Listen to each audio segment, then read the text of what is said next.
Hi everyone. This week we're talking about meeting the needs of all learners, and you're going to have so many different types of people in your classrooms with all different types of experiences and all different types of learning needs. So this is actually one of my favorite parts of this course, to talk about all the different ways you can do that, as well as talk about some of the ways to think about and be challenged by and meeting the challenge of supporting all your students.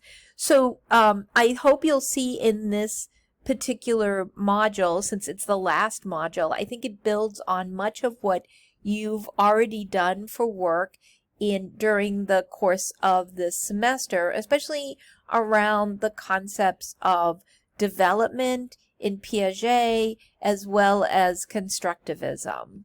So this little cartoon looks at taking all those kids who have their own particular uniqueness and their own amazing ways of thinking about the world and their own ways of viewing the world, and then we bring them into school, and sometimes we try to put them into those square holes. So it's not very nice, and it doesn't create a great learning environment, right? And that's where we've been for many years.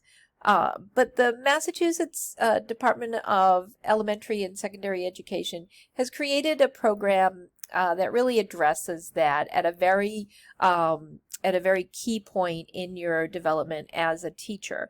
So for those of you who are going to go through the student teaching experience, you will find that you're going to be evaluated using a rubric much like this, that actually this is from that rubric, and it's from the CAP program, which is the Candidate Assessment Program, and it is based off of the Teacher Evaluation Program. We're going to talk especially about this idea of meeting diverse needs of learners during our module over the next 2 weeks. But also we've talked about safe learning environment in terms of classroom management.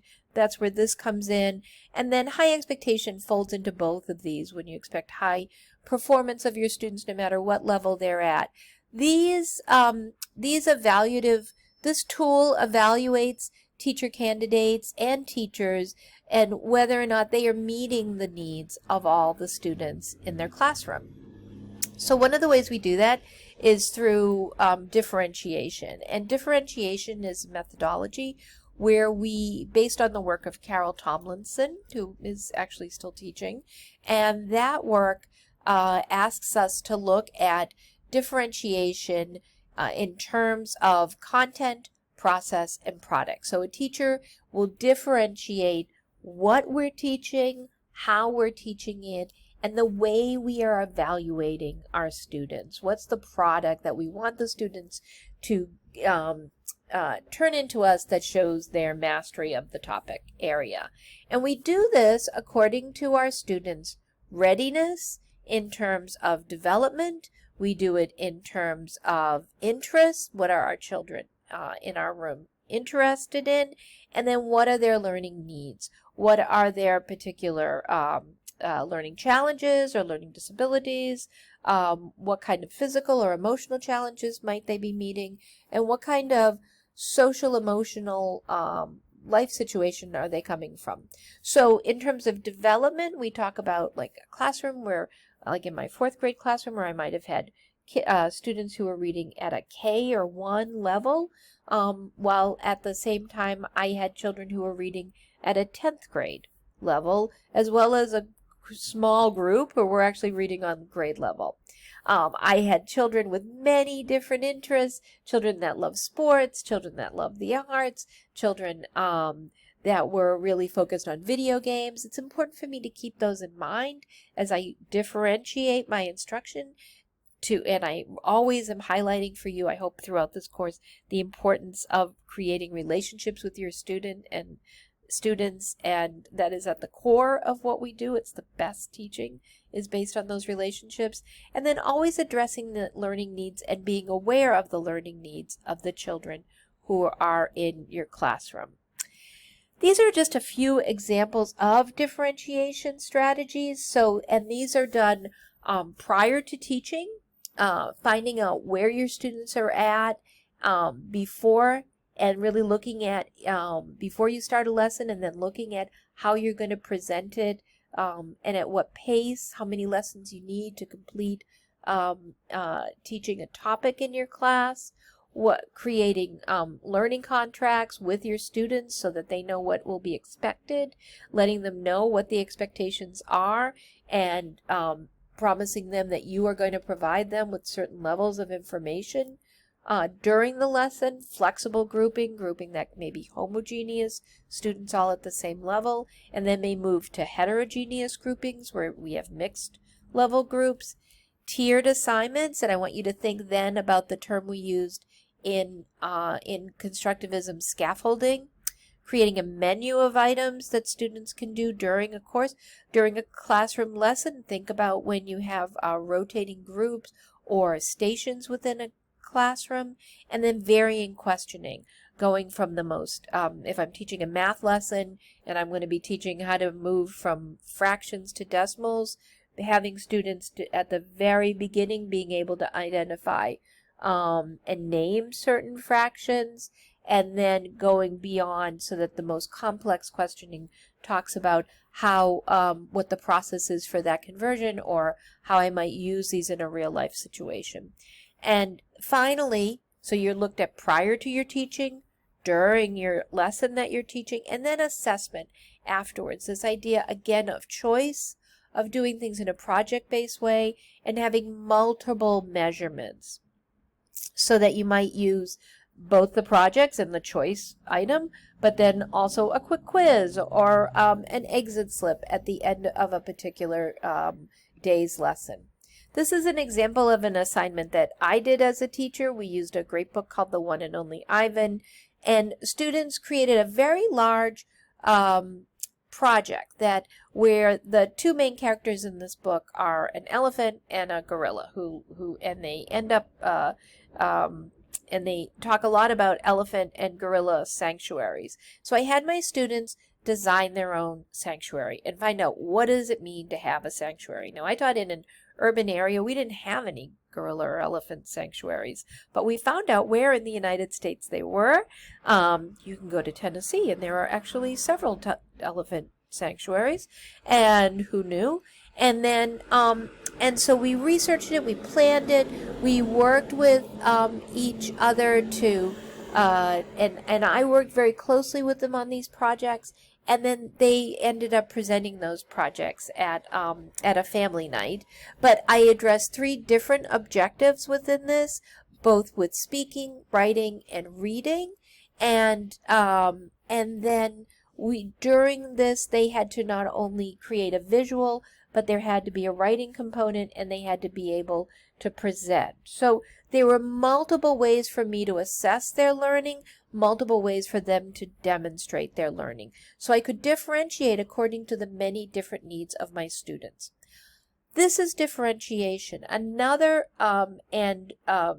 more and probably building off of differentiation, I would say, is universal design for learning. So universal design for learning takes much of what was in differentiation, but also expands it to address the needs of many of our multicultural students as well, and students who have different learning experiences prior to coming in our classroom. So the idea is that it's a shift in how we think about students and curriculum, and UDL is an attempt to fix that curriculum, curriculum. So how and what and in what way we teach and what we teach, instead of trying to change the way students learn, which sometimes is probably a limitation in differentiation. And sometimes when people do it poorly, they do it so that they have students who they try to make students all learn the same way. And you'll see that as a complaint about differentiated instruction. So this shift in how we think is really a movement. So we are trying to fix that. The idea that we fix curriculum is that we make changes to our curriculum, so that our curriculum is, and we talked about this a lot, is expanding what we teach in terms of not creating such a white Eurocentric view of the world, and that even though there are some some universal areas like in how to read or in math, in math content. We're also talking about what we read and the examples we use, and UDL really addresses those. And it's really based on brain science, which is really kind of exciting. So Tomlinson based differentiated instruction on what was happening in the classroom and the learners she saw coming in.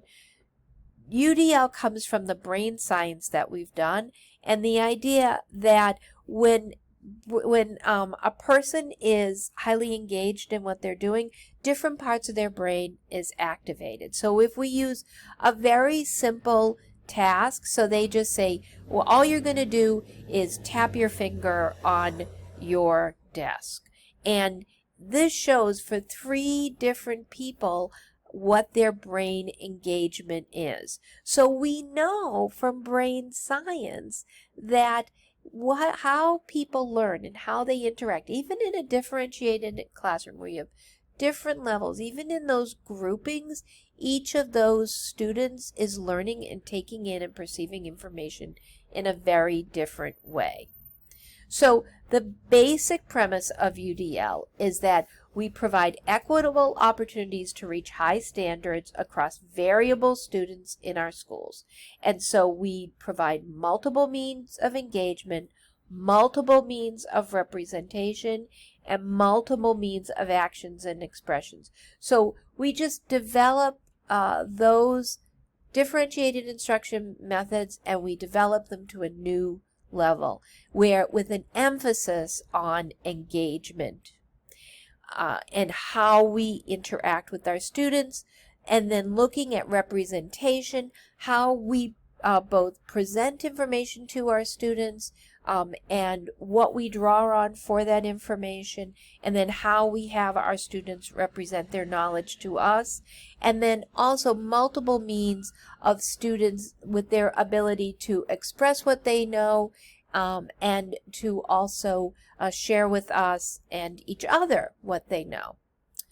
This also from UDL, there are multiple classroom management suggestions with the idea that students will be able to engage more highly in the activity of the classroom if there are strong classroom management techniques in place. So these are some of the things that UDL recommends: explaining activities and procedures with the whole class, making expectation clear. This is like, think about that contract piece in terms of behavior and performance, using tasks that require time and thinking, and that is not just the idea of seat work, but that students need to work on projects over the long term.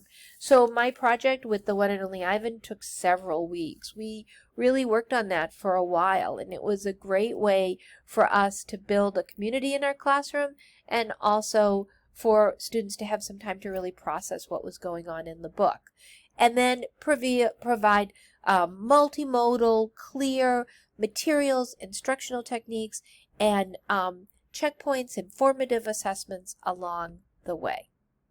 Okay, so that's it for now. You'll hear more from me in some other presentations that I'm going to make during these 2 weeks. All right, take care, everybody.